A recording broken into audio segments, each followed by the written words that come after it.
Donc, bonjour à toutes et à tous.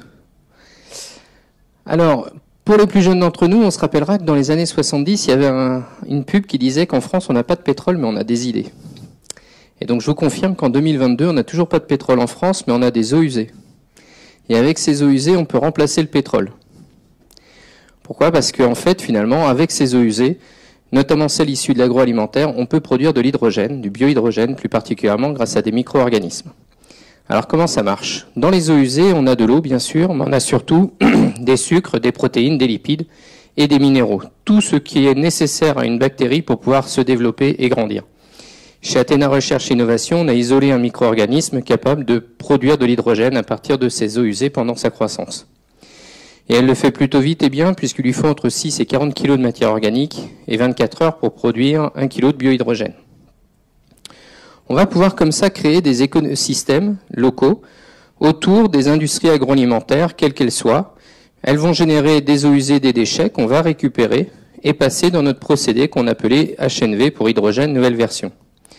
L'hydrogène produit va permettre d'alimenter la flotte logistique de cette usine ou bien l'alimentation de leur chaudière pour produire la vapeur et la chaleur dont ils ont besoin. Dans la nature, il n'y a pas de déchets. Donc on ne veut pas non plus générer de déchets de notre côté. Et donc les moules de fermentation qui vont sortir, puisque nous on a un procédé de fermentation, les moules de fermentation qui vont sortir vont être transformés, vont être valorisés en biochar et en compost. Et ou en compost. L'idée étant de faire du retour au sol auprès des agriculteurs et idéalement les agriculteurs qui alimentent l'usine, que ce soit des laitiers ou des biscuitiers. De telle sorte qu'à la fin, on ait produit un hydrogène local, décarboné et renouvelable. Prenons un exemple sur lequel on travaille d'une laiterie, c'est une vraie laiterie, c'est un vrai client, avec lequel on prévoit de produire 40 tonnes d'hydrogène par an d'ici 2024. Pour pouvoir produire cet hydrogène, nous allons collecter auprès de lui autour de 320 000 tonnes de déchets et d'eau usée, et avec ça, on va générer un biogaz composé de 40 tonnes d'hydrogène. On produit de l'hydrogène, mais pas que, puisque la première chose que permet de faire cette technologie, c'est surtout de commencer à faire des économies d'énergie importantes à cet industriel. En gros, en prenant en charge ces déchets, on va pouvoir économiser entre 3500 et 4000 MWh d'énergie par an, et éviter ainsi les émissions de 400 à 500 tonnes de CO2 par an. Avec 40 tonnes d'hydrogène, on peut faire 400 000 km avec un 44 tonnes. Et bien avec ça, on permet d'éviter encore 350 tonnes de CO2 si on remplace leurs camions diesel par des camions à hydrogène. On a un procédé de fermentation. À chaque fois qu'on fait ce genre de process, qu'il s'agisse de bière, de vin ou autre, dès qu'on dégrade de la matière organique, on se retrouve à générer du CO2. Donc on n'échappe pas à cette règle. C'est comme ça, c'est dans la nature. Sauf que il faut savoir que le CO2 aujourd'hui, c'est une molécule qui est très recherchée dans l'agriculture, dans l'agroalimentaire, dans le nettoyage cryogénique. Aujourd'hui, en France, on consomme et on produit à peu près 1 million de tonnes de CO2 par an, essentiellement de manière fossile. Donc là encore, si dans les serres agricoles, dans vos boissons gazeuses préférées, on remplace du CO2 fossile par le CO2 biogénique, on économise autour de 800 tonnes de CO2 complémentaires. Au global, pour un petit site qui va faire 40 tonnes d'hydrogène par an, on va économiser autour de 4000 MWh d'énergie, en produire autour de 1300, et on va surtout éviter 1600 tonnes de CO2 par an. Je vous l'ai dit tout à l'heure, on ne veut pas faire de déchets. Donc nos moules de fermentation, on va les séparer de l'eau, et on va les transformer, les valoriser sous forme de biochar ou de compost, de quoi faire retourner au sol autour de 1000 à 1500 tonnes supplémentaires de carbone. En fonction de la littérature, on nous explique que ça permet de capturer et de stocker entre 900 et 3000 tonnes de CO2 par an. C'est encore en cours d'évaluation, mais la littérature est de plus en plus précise là-dessus. Il est temps pour moi de vous présenter notre équipe. Donc, c'est un projet qui a été démarré par Romain et moi-même. C'est l'association entre la recherche académique et l'industrie. Romain vient du milieu académique, il est docteur en microbiologie. Moi, je suis ingénieur de formation et je viens de l'industrie pétrolière et gazière. Au total, on est 9 aujourd'hui à travailler sur ce projet passionnant. On a bien sûr un comité scientifique, on a bien sûr un comité stratégique avec nos actionnaires. On a eu de nombreux soutiens par des institutionnels, des soutiens financiers, des académiques. On a reçu un certain nombre de récompenses également.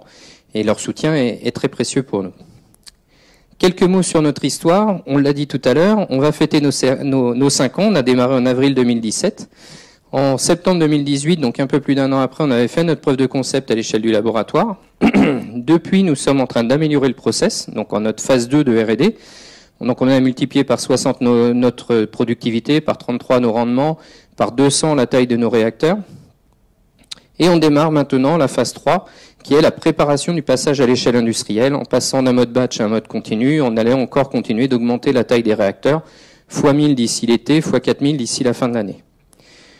L'objectif pour nous, c'est de commencer la conception, enfin on a déjà commencé la conception, mais surtout de construire le site industriel, le site pilote, un site totalement équipé, pour que d'ici 2024-2025, on ait un site opérationnel avec de l'hydrogène qui sorte et qui soit produit. Notre objectif d'ici 2040 étant de produire 100 000 tonnes d'hydrogène par an, ce qui nous permettrait de faire au minimum un chiffre d'affaires de 300 millions d'euros. Mais à cette époque-là, on aura un besoin en France, aujourd'hui il est d'à peu près 1 million de tonnes par an, on sera plutôt autour de 3 à 4 millions de tonnes par an à cette époque-là. Quelques mots aussi sur ce qu'on a investi depuis le départ. Donc sur la première phase, on a investi autour de 200 000 euros. Sur la phase de R&D, phase 2, on a investi 1,4 million d'euros. Et aujourd'hui, on va lever 2 millions d'euros pour faire ce passage vers l'échelle industrielle, dont 1 million d'euros en equity. L'objectif pour nous, c'est d'aller notamment tenir et renforcer l'équipe tant R&D que industrialisation, que commercial, plus faire un certain nombre d'investissements dans le développement. Voilà. Et donc aujourd'hui, je vous confirme, en 2022, en France, on n'a pas de pétrole, mais on a Athéna.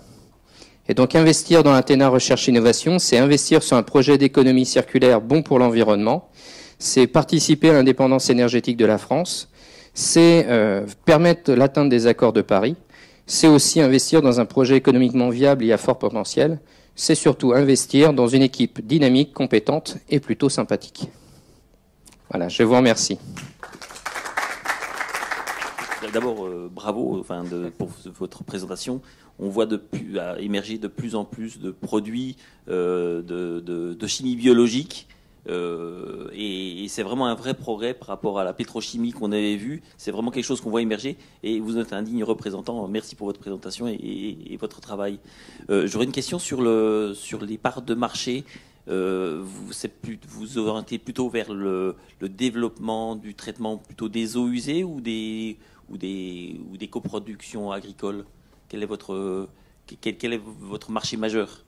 Alors, aujourd'hui, le plus simple dans un premier temps, c'est quand même les eaux usées, les déchets de l'agroalimentaire, parce que, en gros, pour faire simple, quand on veut acheter de la brioche ou du brie de janvier à décembre, en tant que consommateur, on veut avoir tout le temps le même brie et tout le temps la même brioche. Donc, comme ils ont standardisé le produit fini, ils ont en même temps standardisé leurs déchets. Donc, ce qui fait que pour nous, c'est quand même beaucoup plus simple à traiter de ce point de vue-là. En plus, on n'a pas de risque de trouver dedans des antibiotiques, des produits, des métaux lourds, des choses comme ça qui peuvent être embêtants. Aujourd'hui, on travaille donc sur les laiteries, sur des biscuiteries, sur les vinasses de distillation. Il y a vraiment un panel énorme de déchets disponibles. Donc, en plus, de ce point de vue-là, c'est pas mal. Mais on commence aussi déjà à être sollicité et donc à travailler sur des matrices plus complexes. Par exemple, il y a un grand groupe industriel qui nous a sollicité pour travailler sur les résidus de leurs méthaniseurs. Donc les digestats méthaniseurs, il y a encore finalement beaucoup à manger pour nos micro-organismes. Il faut faire un petit pré-traitement en amont. Et donc là, l'idée, c'est on est en train de travailler dessus actuellement, de voir quel pré-traitement on fait pour pouvoir libérer les sucres et ainsi de suite, pour que derrière, on puisse faire une nouvelle fermentation et produire de l'hydrogène sur place. On a un autre industriel qui nous a sollicité, qui produit des champignons bio. Et une fois qu'ils ont fait pousser les champignons sur leur substrat, à la fin, il reste quasiment que de la paille, et ainsi de suite. Ils savent pas trop comment le valoriser, et ainsi de suite. Et là aussi, il faut faire un petit pré-traitement. Mais le process de fermentation reste toujours le même. Et donc, en faisant ce pré-traitement, on va là aussi libérer des sucres. On a déjà fait des essais. Ça marche très bien. Ça marche avec du marc de café. Ça marche avec plein d'autres choses. En fonction des matrices plus ou moins complexes, on a besoin d'un pré-traitement plus ou moins complexe.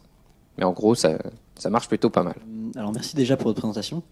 Je voulais comprendre comment vous faites pour adapter votre technologie justement aux différentes eaux usées. Et aujourd'hui, sur quel type d'eau usée vous avez essayé et du coup, quelle est la taille de ce marché sur lequel vous avez déjà prouvé en fait en laboratoire? Alors, aujourd'hui, en gros, les eaux usées d'une manière générale en France, c'est 5 milliards de mètres cubes par an. Donc, en gros, chacun d'entre nous fait à peu près 75 mètres cubes. En tout cas, il est responsable de 75 mètres cubes d'eau usée par an et par personne. Là-dessus, en fait, comme dans les eaux usées, on retrouve à peu près tout le temps la même composition, enfin pas forcément d'une laiterie à une distillerie à autre chose, ça peut varier, mais en gros les macromolécules qui nous intéressent, c'est-à-dire les sucres, les protéines, les lipides, les minéraux, on est capable assez rapidement, assez facilement de faire une analyse physico-chimique pour voir ce qu'il y a dedans. Et on est capable comme ça de prédire finalement si on va avoir une capacité à produire beaucoup. Ce qui est intéressant en France, c'est qu'on a un maillage agroalimentaire, de l'industrie agroalimentaire assez fort.